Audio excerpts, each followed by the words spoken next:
You're listening to the Coffee Hour. I'm Andy Bates. I'm Sarah Gulseth. It is Friday, February 14th. Hey, it's a special day today. It is. It's February 14th. It is. Happy Valentine's Day. I have hearts on my socks today, and I'm pretty excited about it. Did you bike in today? No, it's okay. 5 degrees outside. I'm not quite that crazy. I thought maybe you would. Although if I had proper clothing, I probably would have. So I probably am that crazy. It's a little cold out there. It's a little chilly. But we're warming it up in the studio with some great stories today. We're going to share with you the story of David's Harp. Really looking forward to sharing this. And Sarah's all excited because it involves music. It does. Church music. So we're excited to get to share that with you. Thanks to Concordia University, Wisconsin for supporting the Coffee Hour. Find out more about Concordia University, Wisconsin at cuw.edu. Live uncommon. Joining us in studio this morning, the Reverend Richard Words are hard. It's Friday. Let's back up. The Reverend Richard Resch, also known as Cantor Resch, president of David's Harp. Cantor, thanks so much for joining us this morning. Good to be here. Glad to have you here. See, I tried to put all those words together and mash them up in one. That didn't work. It almost worked. It almost worked. You almost made it. The Reverend Greg Truey is on the board of directors of David's Harp. Thanks so much for joining us this morning, Pastor Truey. Thanks for having me. I love talking about music. Sarah loves talking about music. That's one of the things we get to talk about a lot here on the Coffee Hour, especially church music. So what role, from your perspective, Cantor, does music play in the life of a congregation? I know that's a big question, isn't it? We could talk for a half hour just about that. What role does it play in the life of a congregation? There's so many aspects to it. Pick one. Oh, hard to know where. But when the congregation gathers, a Lutheran congregation gathers around Word and Sacrament, there is a prayer life that just makes full use of music and has right from the very beginning with Luther.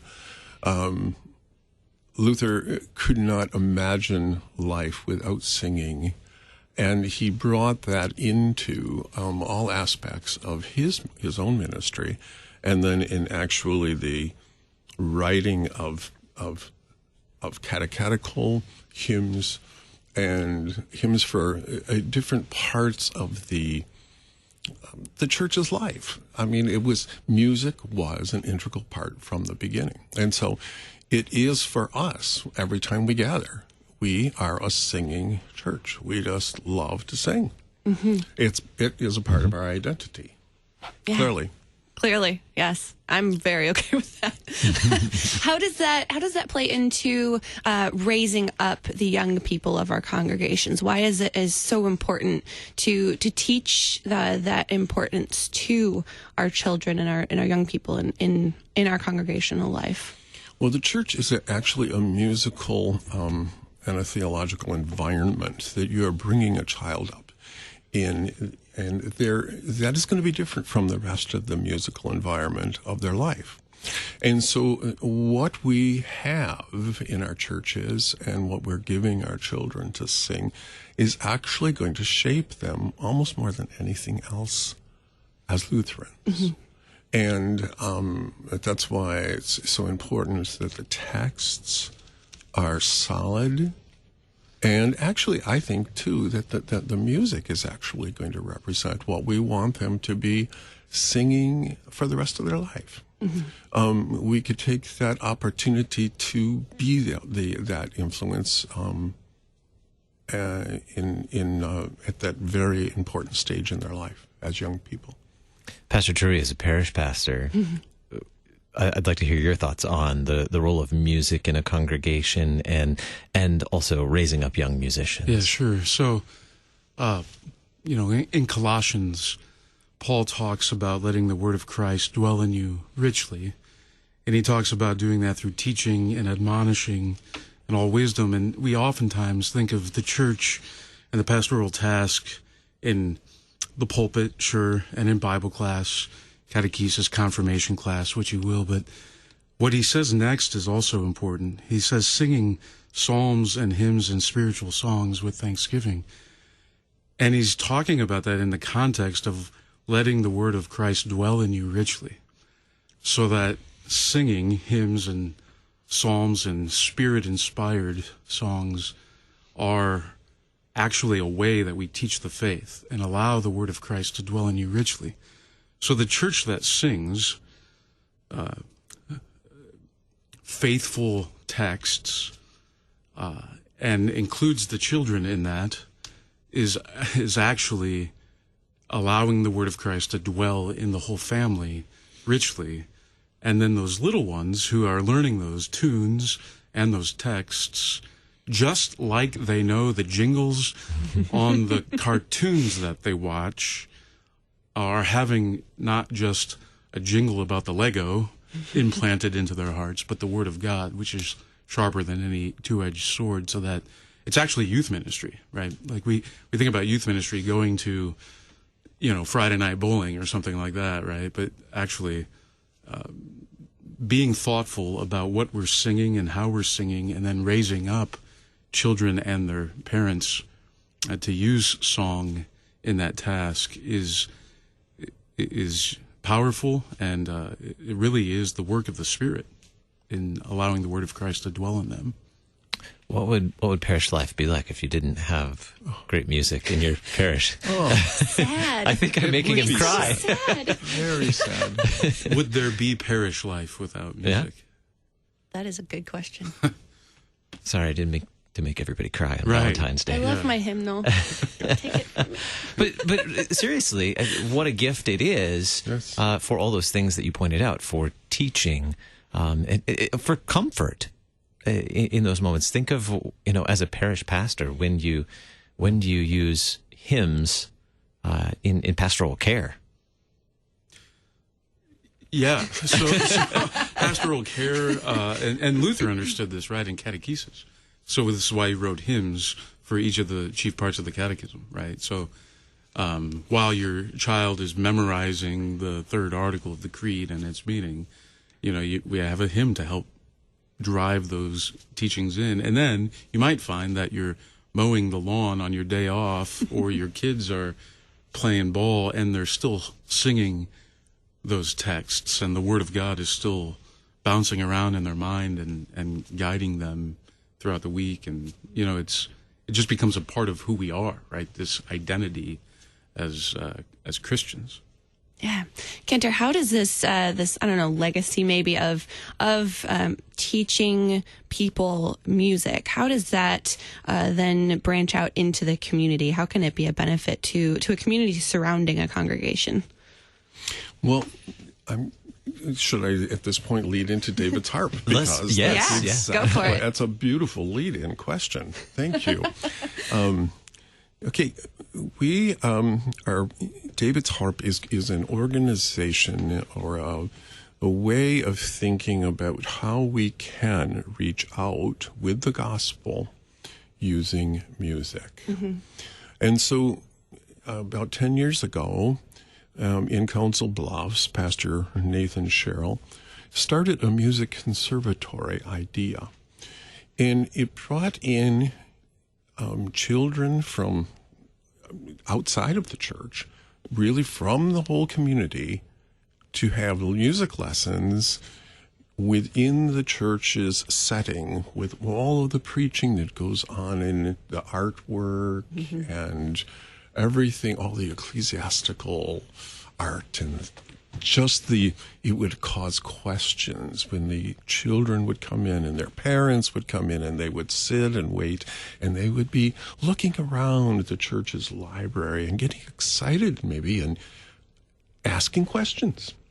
And so this idea has really taken off, so that David's Harp is going to start that kind of an idea in places all over the church.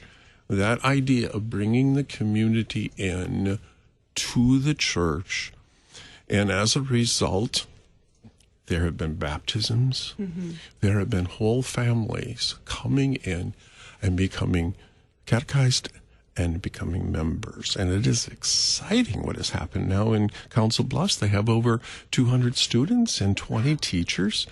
And the whole idea is one that is for youth, it is for education, it is for music, it is for outreach. And it combines all those things in a way that just masterfully fits our Lutheran identity. It's a brilliant idea that Pastor Cheryl started, and David's Harp is the organization that wants to take this actually globally. We want to actually move this into the mission field with our guitar arrangements of the hymns.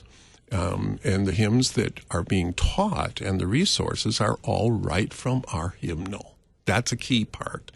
It's not, the conservatory will also teach, Bach and Clementi and everything else that you would normally, but there is a part of the teaching of hymns that is an integral part of the conservatory idea of teaching. Tell us more about what students are learning in the conservatory. You mentioned hymns and other great music. Are they coming to learn piano? Are they learning voice? So what are they learning in the conservatories? I think at this point, at least, it can be any of those. A music school will have lots of different offerings. Piano, voice, organ. I think that guitar, classical guitar especially, is the volume that we are putting together right now of created approaches of how a classical guitar could play one of our hymns at 4 different levels of difficulty. And then that can actually be brought into a church service once a student learns how to do. I've heard these arrangements. They are really beautiful, really beautiful, and they fit us. So we'd be, bringing them up in something that actually can make the transition into serving. That child can start to actually serve in the divine service. Pastor Drew, you're nodding your head over here. Yeah. Everything Cantor Resch has said is correct. I know that of the faculty they have at St. Paul Music Conservatory, they also have brass, strings, woodwinds, voice. In fact, we were fortunate at the congregation I serve, Trinity in Colcamp.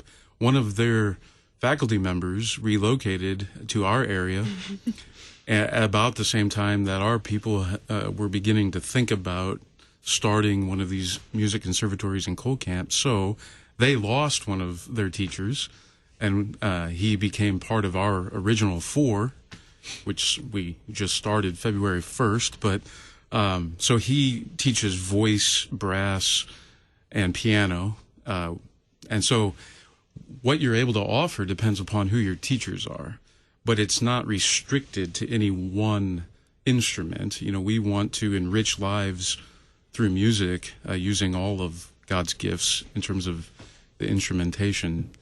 And that, it's very appealing to a family who, as their child begins in band, to pick an instrument, Band teachers in their public schools or private schools are oftentimes encouraging them, hey, you should also supplement band class with some lessons. So the music conservatory then can be on those teachers' lists for, hey, contact St. Paul Music Conservatory or Trinity School of Music. They have these teachers to teach. So that begins to be a way we can begin to connect in the community too and expand our reach and develop relationships with kids that the church might not otherwise be able to reach. We're learning about David's Harp on the Coffee Hour today. We need to take a quick break. We'll come right back and continue our conversation with Cantor Resch and Pastor Drew. You're listening to the Coffee Hour. I'm Eddie Bates. I'm Sarah Golseth.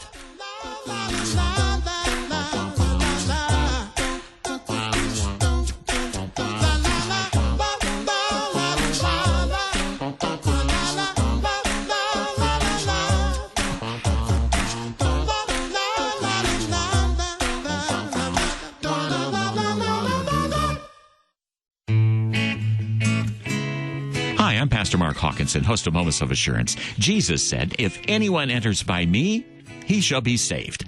You can help us continue to get that message out around the globe while there's still time. One way is to become a church or organization of the week. For a gift of just $595, your church will receive 35 30-second announcements during the week of your choice, identifying your church, as well as upcoming events and happenings. And your pastor or a representative from your church, they may record those announcements, or we can produce them ourselves. Either way. In addition, your pastor or representative will have the opportunity to be on one of KFUO's programs. It's a wonderful way to expand your mission outreach and to help KFUO Radio to do the same. For further information, call me, Mark, at 314-996-1520 or mark.hawkinson at kfuo.org. Hi, I'm Pastor Mark Hawkinson, host of Moments of Assurance Worldwide KFUO. On the next Moments of Assurance weekend, I'm going to be talking about Jesus' parable of the sower. Some seed fell along the path. Some fell on the rock. Some fell among thorns, and some fell into good soil. So the parable gets you to ask yourself this question: what kind of soil am I?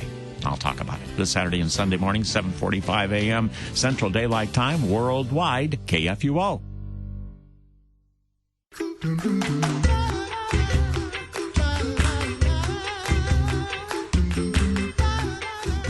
Welcome back to the Coffee Hour. I'm Andy Bates. I'm Sarah Gulseth. We're learning about David's Harp, learning about parish-based music conservatories, and it's just fascinating. I love this concept. We're talking with Cantor Resch and Pastor Greg Truey, who serve on the board of directors for David's Harp, and Cantor is the president of David's Harp.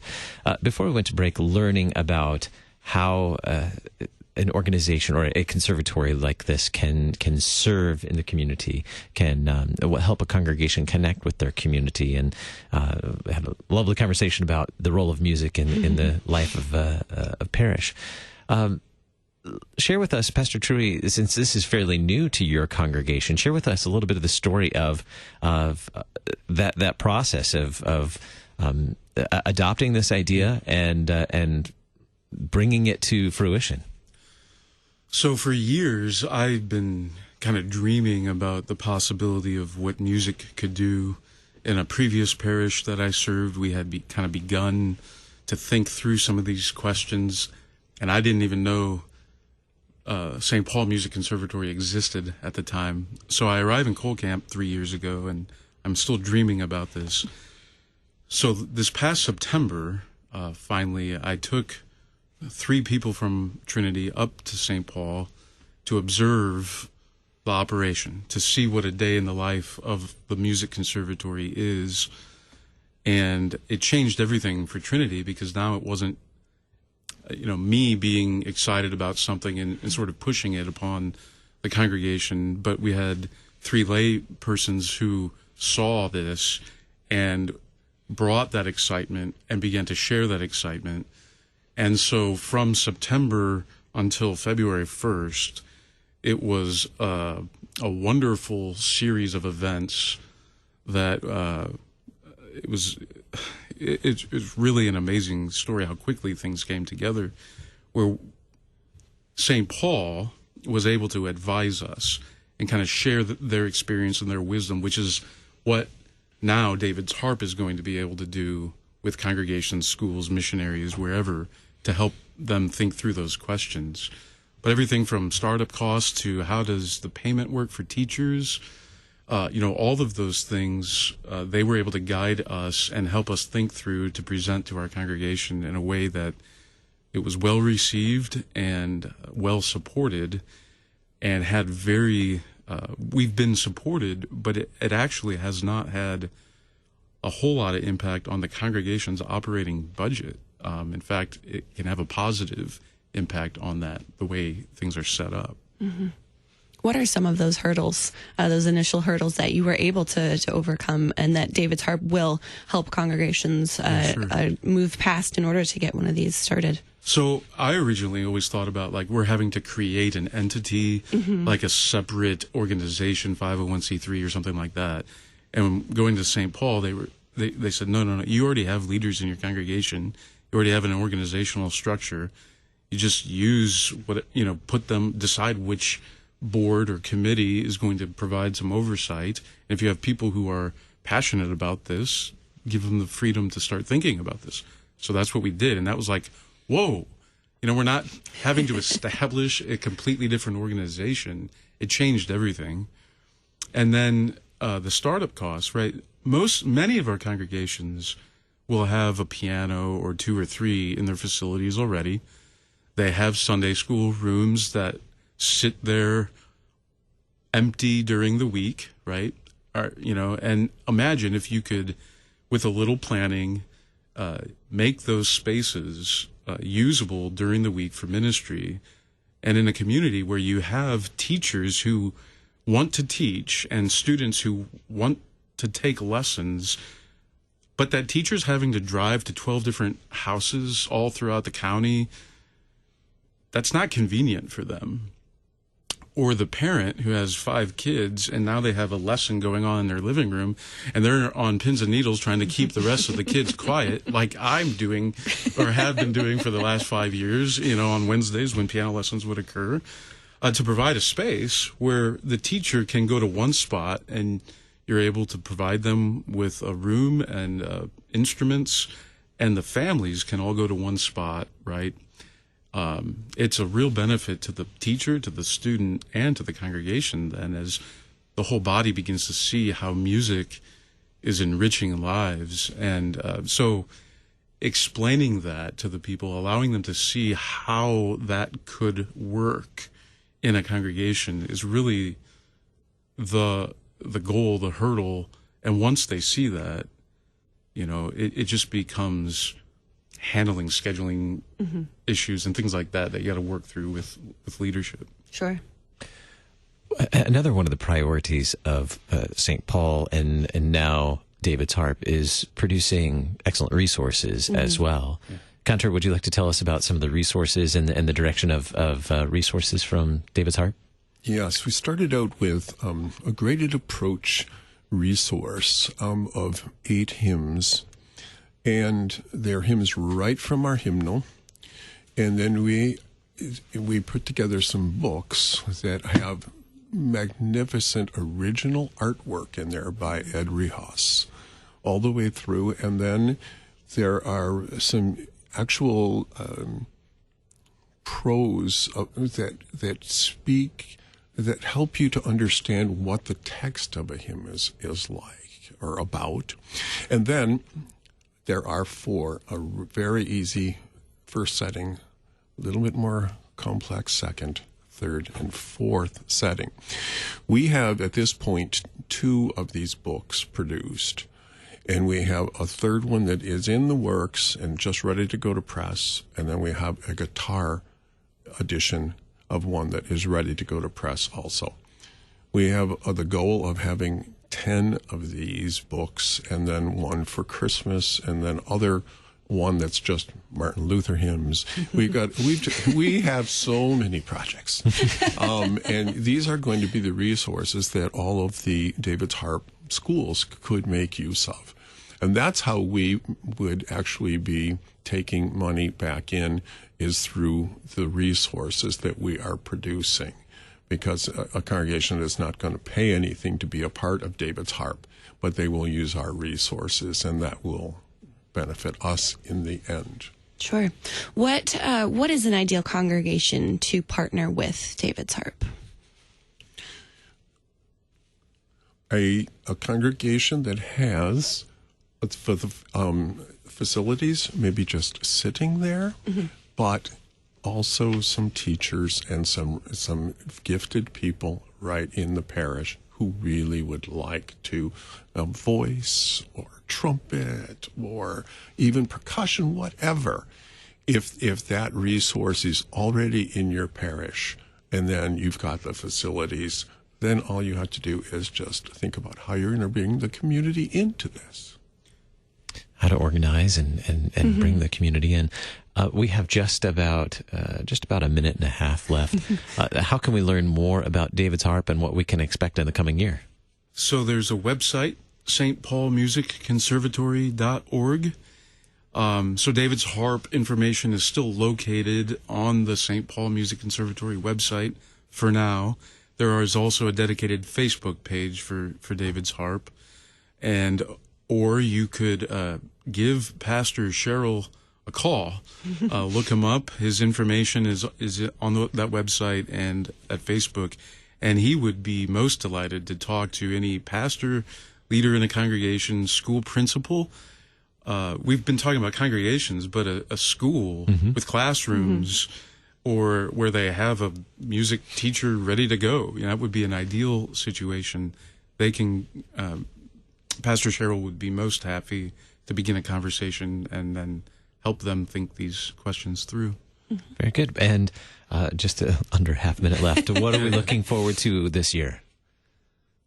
We want to see these resources developed so they can get into the hands of people, the books, and then just see congregations, schools, missionaries learn more about this and begin to see music serving throughout the world.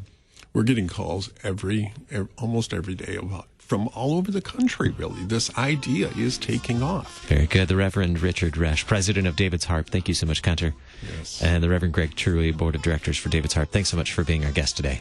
Our pleasure. I'm Andy Bates. I'm Sarah Gulseth.